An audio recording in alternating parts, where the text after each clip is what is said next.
황교안 대표 출마 지역을 놓고 자유한국당 어수선합니다.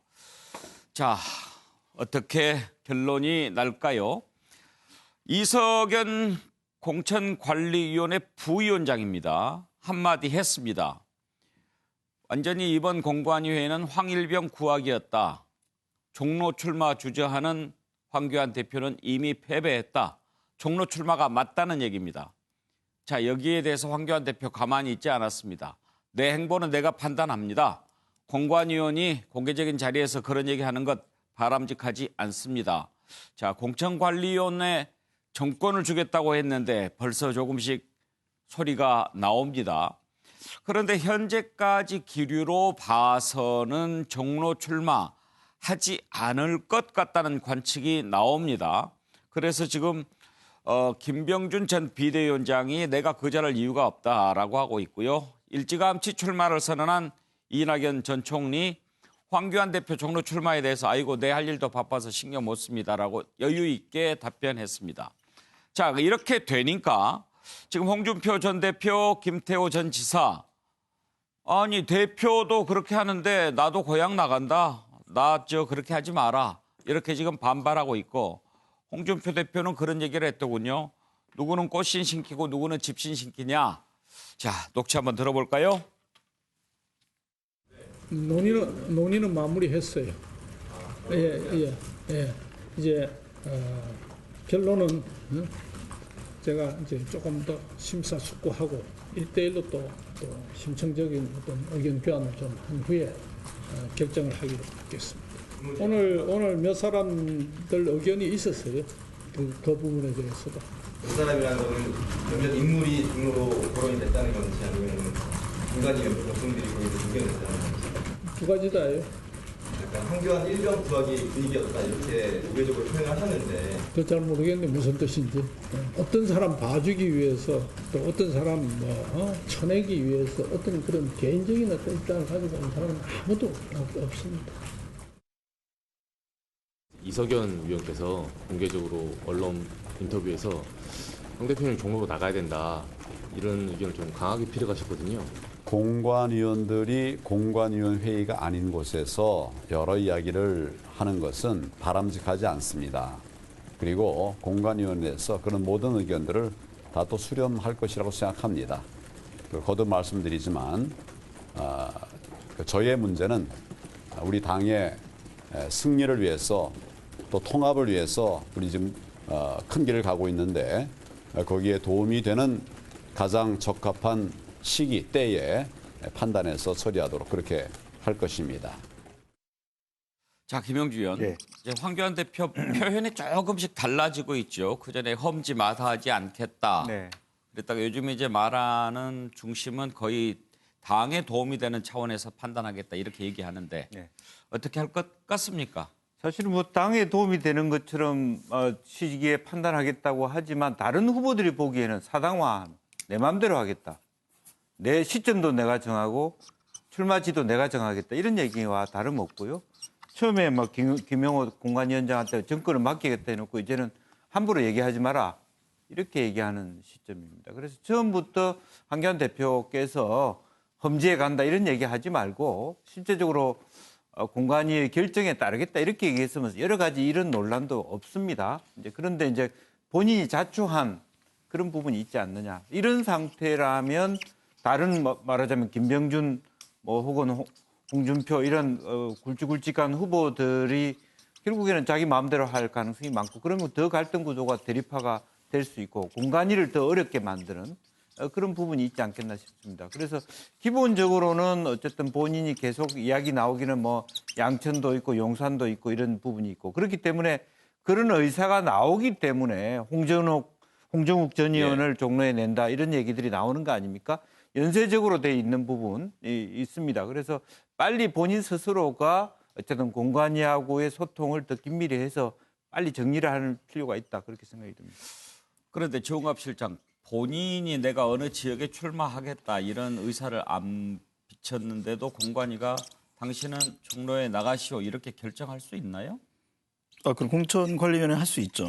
그래서 공관위를 둔 건데 이게 스텝이 꼬인 거죠. 그러니까 공관위 결정에 앞서서 황 대표가 본인한테 이래라 저래라 할 수는 없다라고 예. 하니까 아니, 공천권을 줬다고 하면서 무슨 얘기냐 이제 이런 논란이 되는 건데 저는 황교안 대표 입장에서는 사실 선택지가 없다고 봅니다. 정치적으로는 종로 외에는 없어 보이는데 뭐 조만간 이제 입장을 내놓겠죠. 예. 이거 시간이 지연되면서 한국당 차원에서는 전체적인 이제 선거 전략도 흐트러지고 특히 이제 예를 들면 물갈이 하겠다는 그런 의원들이 과연 그걸 수긍하겠는가 또 아니 정작 중요한 그 종로에서 출마해서 붙지를 않으면 도대체 이 사기 문제도 그렇고 리더십 문제는 또 어떻게 되는 건지 여러 가지 부닥칠 문제가 있거든요. 근데 그 점에 대해서 사실은 뭐 물론 보는 시각이 여러 가지가 있겠습니다. 이해가 사실 안 되는 부분이죠. 근데 이 문제를 어떤 명분으로 풀어나갈지 뭐 저는 상당히 궁금한 측면이 있습니다. 그러나 지금이라도 예를 들면 과거처럼 비례가 있으면은 과거 이제 박근혜 대표 시절, 박근혜 전 대통령과 대표 시절에 상당히 그 뒤에 번호의 비례를 놓고 그다음에 매진을 했단 말이죠. 근데 지금 미래한국당으로 해서 비례를 또 한국당에서 낼 수가 없습니다. 그럼 불출마를 할 건지 아니면은 또 다른 그러면 좀 약지로 갈 건지 이것도 어렵고. 그러니까 당에 가장 도움이 되는 것은 지금 상당수 의원들이 종로 출마라고 얘기하는 거거든요. 그러니까 마치 회피하는 모습을 보였을 때 과연 이걸 어떻게 국민들 건지 받아들일 것인지 저는 황 대표의 선택지는 사실은 없다고 저는 보는 사람입니다. 예. 서정욱 변호사는 황교안 대표 종로 출마해야 된다는 생각 지금도 변함이 없으십니까? 예. 아마 이제 그 측근들 중에는요. 종로는 이제 그 상당히 너무 험지고 발이 묶이니까 전국 선거 지휘가 안 되니 다른 이게 지역 나가라 이런 분도 많은데 네. 제가 이게 보기에는요. 결국에 황 대표 성격에는 결국에 종로를 택할 것 같아요. 그리고 이게 승리한다고 저는 봅니다. 그럼 왜 그러냐면 제가 두 개를 지적하고 싶은데 황 대표님이 종로에 쓰게 그 아슬아슬하게 패하더라도 이길 수가 있어요. 종로는. 그렇게 다른 지역 양천이든 어딜 나가도 이겨도 이게 증거입니다. 다른 지역에를 배지를 따도 진 거예요. 종로는 이게 저도 이기지만 다른 지역은 이게 이기도 지는 거란 말이에요. 첫째. 자, 두 번째. 황 대표님이 이게 국회의원이 꿈이 아니잖아요. 배지가 꿈이라면 더 쉬운 데 가서 이게 배지 달 수 있겠죠.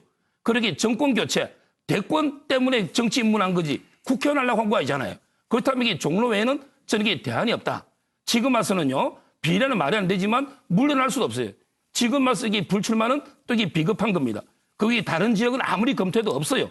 저는 이게 결단할 걸로 그분의 성격상 보고 그런 게 내일이나 모레나 지켜보면 바로 이게 답이 나오겠죠. 제가 틀릴 수도 있지만 저는 이게 그렇게 보고 있습니다. 내일 공관위가 발표한다고 하거든요. 네. 그러면은 지금 서정욱 변호사 말씀하신 것 들어보면 종로로 발표가 날 가능성이 좀 있어 보이는데 혹시 들은 적이 있습니까? 저도 이게 나름대로 들은 이야기는 있죠. 몇 군데. 왜냐하면 이게 저희가 이게 바둑 격은 제가 전에도 말했잖아요. 그런데 따라 두면 안 종로 된다고. 출마할 것 같으면 예? 이렇게 이왕 종로 출마할 것 같으면 이렇게 등 떠밀려서 하는 모양새보다는 내가 나가겠다라는 모습을 보여주는 게 좀 더 낫지 않나요? 근데 저는 그렇게 안 보고요. 항상 이 야당은 여당을 보고 거기에 맞춰서 전략 공천하는 거고요. 그리고 이제 황 대표 공천은 활용 점정이에요. 항상 이 용을 그릴 때요. 눈은 이게 제일 마지막에 그려야지 눈부터 그리고 용을 그립니까? 저는 이게 늦춘 거 시간 끌기는 뭐 전략적으로 나쁘지 않다. 이렇게 보고 있고요. 지금 아마 이제 활용 공관이 점정이라고 그랬는데 종로 출마 결정하면 제1호 공천 아닌가요? 그렇지만 이게 여지까지 시간이 많이 늦어졌다고 하니 다른 이제 지역은 많이 다 받았잖아요. 마감됐잖아요. 다른 지역은. 근데 홍준표 문제나 김태호 문제 정리하려면요. 결국에 황 대표가 종로 안 나오는 정리가 안 되기 때문에 저는 그래 보는 거예요. 예, 알겠습니다. 예, 제가 한마디만 하고 싶은 것은 뭐냐면 대통령 하려고 나왔지 국회의원 하려고 나온 건 아니지 않느냐 이렇게 얘기하는데 그거는 좀 인식의 한계가 있다고 봅니다. 대통령 될 사람은 저는 어떤 면은 반드시 광역단체장이나 국회의원 할 필요가 있다고 봅니다.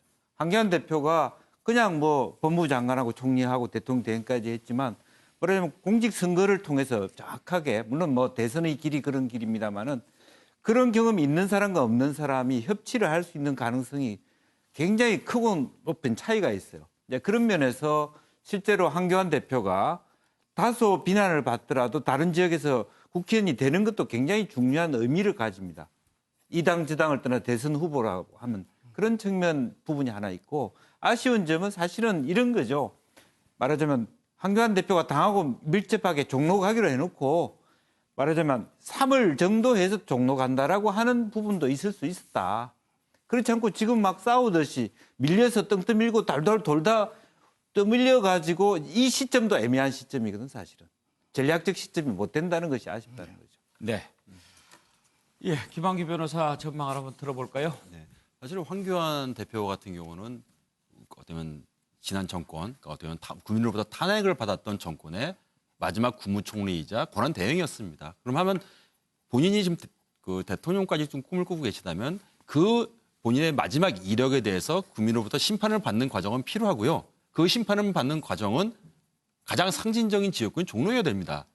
그거에 대해서 본인이 지금 뭐 회피하거나 아니면 이런 모습을 보여주게 되면은 사실은 이번 선거는 뭐 황 대표가 다른 곳에서 당선돼도 이미 황 대표는 진 거라고 보고요. 무엇보다도 솔선수범이 필요한 게 다른 어떤 유력 그 홍준표 아니면 김태호 전 지사 같은 분들한테 험지를 출마를 권유하거나 뭐 친박 세력, 친박 그 의원들에 대해서 뭐 절반 정도를 공천을 주지 않겠다 이런 거를 하려면 본인이 먼저 험지를 선택해야 됩니다. 그 외에는 아무런 명분이 없다고 봅니다. 예. 자, 내일 발표 난다고 하니까 한번 지켜보도록 하죠. 다음으로 넘어가겠습니다.